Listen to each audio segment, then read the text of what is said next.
Нийтлэлийг Хумбгарын Батминд Монгол борц. Борцны талаар мэдхэд илүүдэхгүй цөөн хэдхэн зүйл өгүүлье.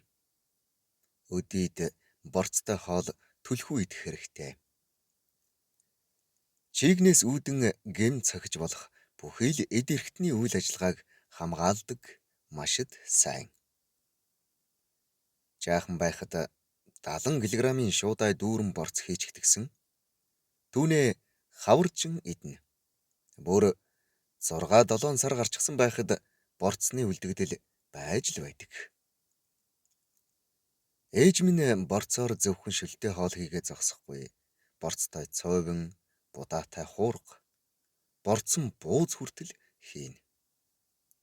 Зарим нь борцыг ямар хоол гэхэв? Манайх дагна махтай хоол иддэг гэх шахуу хэлбэрдэх гээд ядчихдаг. Хөдөөнийхэн дунд чинь бас бие биендээ хөөхөн зиндарах гэж үздэг хачин нөхдөөд байсан. Одоо ч бий. Юмсын чан дагуулгыг ухаарч таниагүй хүмүүс л тэгж хийрхдэг. Малын гэдэс иддгүй гэж ярьдаг хүн ч байсан. Эрүүл ухаантай хүнд бол маш муухай сонсогдно. Яахав?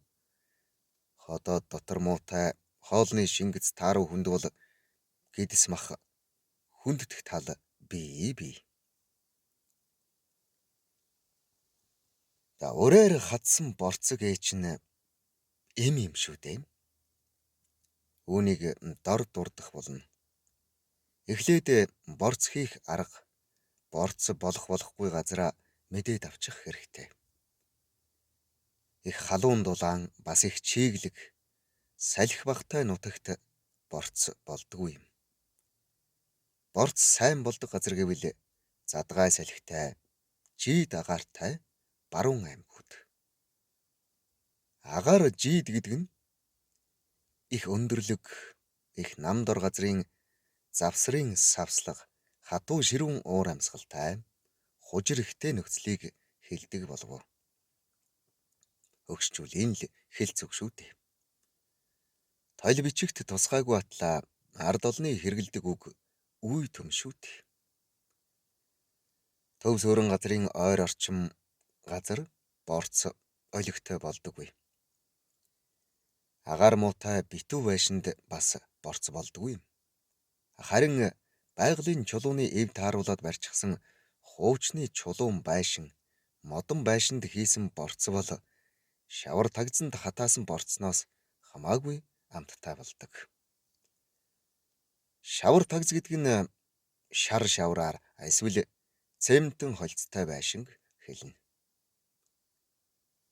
Дулаан цагийн буюу хавар зуны хийсэн борцыг бол машид нарийн хэрчээд зэл татаж тохоод борцолбол сайн. Ингэхдээ харин шар сүүнд дүрж сайтар норгоод тохно. Борцоо тохолсны ардтай хөх аргал, хөх хомоолын утаагаар дориухан утвал захилтой. Урин цагийн борц бол ердөө чигчи хуруунд дайны байхтал болно.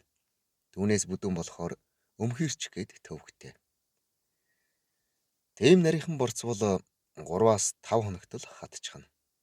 Байн утаа тавиад байвал зүгээр. Ядахта ялаа батах нь суухгүй.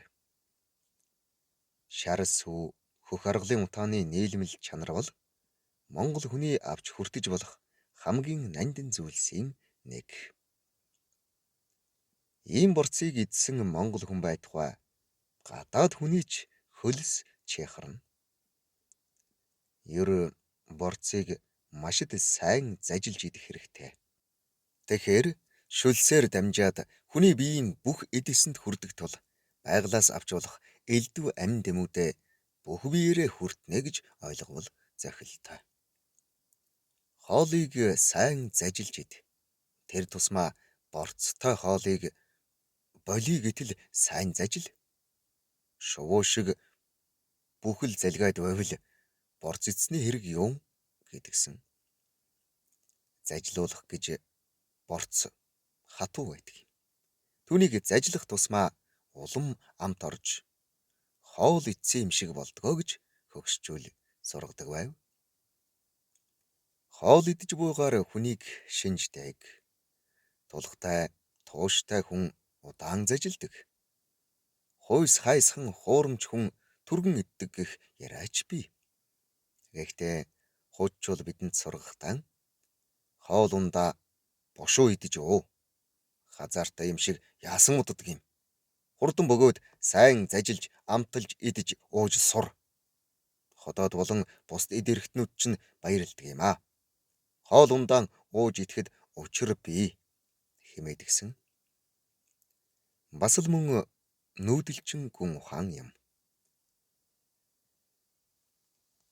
Хаврын яргуунд цадсан ямааны махаар дээр өгүүлсэн шиг шар сүүнд дүрээд хөх аргалын утаагаар утаж борцолсон борцны амтыг ямар гэж санана. Ялимгүй хуршсан амттай бол бүрч сайхан. Үл ялэг хуршмал амттай борцтой будаатай хуурга цойвонгийн амттай бол ярилтгүй. Орой хурга ишгэн ялгаад гүйж явхад гэрээс хуршсан борцтой хоолны үнэр ханх их үед хөл улам хөнгөрөөд л өөрийн мэдлгүй амд дуу аялагдаад явчихсан шүү дээ. Өлөн зэлмэндээ бус хүний сэтгэлд тийм нөлөөлдөг гэсэн үг. Гэрт сайхан хоол унд хийхэд малын сэтгэл санаа хүртэл тайвширдаг. Засан шуургатай хаврын хахирт мал хотноос гаргаж болохгүй нөхцөлд гэрт сайхан хийцтэй цай чанах, борцтой хоол хийх энтерд зуданд зутарч буй хоттой малын сэтгэлд ер бусын сайхнаар нөлөөлдөг учиртай. Мал байтугай өрхөн дээр сууга болжмор хүртэл сэтгэл нь цаддаг гэвэл худлаа гэх үү? Амьтны үнэрлэж таашаал авах нөхцөл өгдөг хоол бол борцтой хоолны үнэр мөнөөс мөн. Тэмээ ямаа үхрийн махаар л борц хийдгийг монголчууд яахан андааж. Харин 3 жил болсон борцыг эмийн журмаар хэрэгэлдэг. Гэхдээ 3 жил хадгалахад учир бий. Намрын сүүл сарын эхэн сарын борцыг 3 жил өнжүүлж болно. Өрн цагийн тэр годгор хар борцыг бол тэгж удаан хадгалахгүй. 3 жил хадгалах борцыг ширэн тулам илгэн уутанд хадгалдаг. Хажууд нь өөр уутанд жаахан нуурын давс эсвэл хужир бас нэг илгэн юм уу дааван уутанд жаахан ааруул хурууд бас 10 гурил зэргийг тус тусад нь уутлаад арай том нэг уутанд нийлүүлээд хадгалдаг. Борцондоо айргийн цагаан тосноос гаргаж авсан шар тос ялимгүй бялдаад хийчихнэ. Ингэхээр борц хэвийн жигшлээ жигд хадгалахын дээр амт чанараа сайхан янзаар хадгалдаг юмсанч. 3 жил өнжсөн борцоор шууд хоол хийж идэх нь ховор. Нунтаглаж нүдээд цай хоолнд багахан хэмжээгээр хийж уух бас буцалсан усанд бүрж уудаг. Чигнээс гэмтсэн уушиг зүрх судас бөөрийн өвчнөд их сайн гэдэг тул эмийн журмаар хэрэглэнэ. Ер нь альч улирлын борцыг нарны шууд тусгалаас зайлуулж хатаах учиртай. Сэрэн хүйтэн цагт жинхэнэ борц болгох шилдэг арга гэвэл хөлдөнгүүт даван болон тааран шуудаа ямааны илгэн уутанд хийгээд гэр дээр тараасхийн тавих юм. Ингэхдээ намрын сүүл өвөл цагийн нарны илч сул гэлтгүй нарны шууд тусгалаас болж өгвөл зайлуулж байвал маш сайн. Гэхдээ огт нар үзүүлэхгүй гэсэн үг биш ээ. Зуны улиралд хаа нэг нойтон мах идэхдээ гэрийн хаяанд сүүдэр дагуулад байдаг. Тэр бол өмхирлөхгүй тулд юм шүү дээ. Харин борц яхаараа сэрүүн нөхцөлд байлгах гэж ямар өмхирнэ гэх биш. Яхаараа сүүдэр дагуулна бэ гэж асуух бий. Борцыг ердөө ураар хатаадаг учиртай. Борц байтугай хөм ширдэг хийх шир, суран эдлэл хийх нойтон сур, дээл хувцс хийх арьс хөрсийг хүртэл нарны шууд тусглаас аль болох хэлтгийдүү шиг өрөнд өгвөл эдэлгээ сайтай болдог. Нар бол чийгшлийн шууд хатаачхаар дошгон хорзгор хөрзгөр сур болно.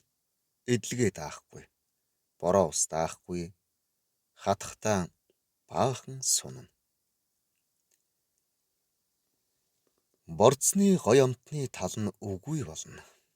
Иймд идэх борц хүнс, эдлэх суран эдллийг аль альнийг нь байгалийн чийг агаар салхи, нарны нийлмэл чанар буюу өргөөч юмар хатаадаг ёстой. Нийтлэлийг Хумбгарын Батмэнд 2025 оны 5 дугаар сарын 14. Уншсан Эрхэнбаярын Баттарч 2026 оны 4 дугаар сарын 25.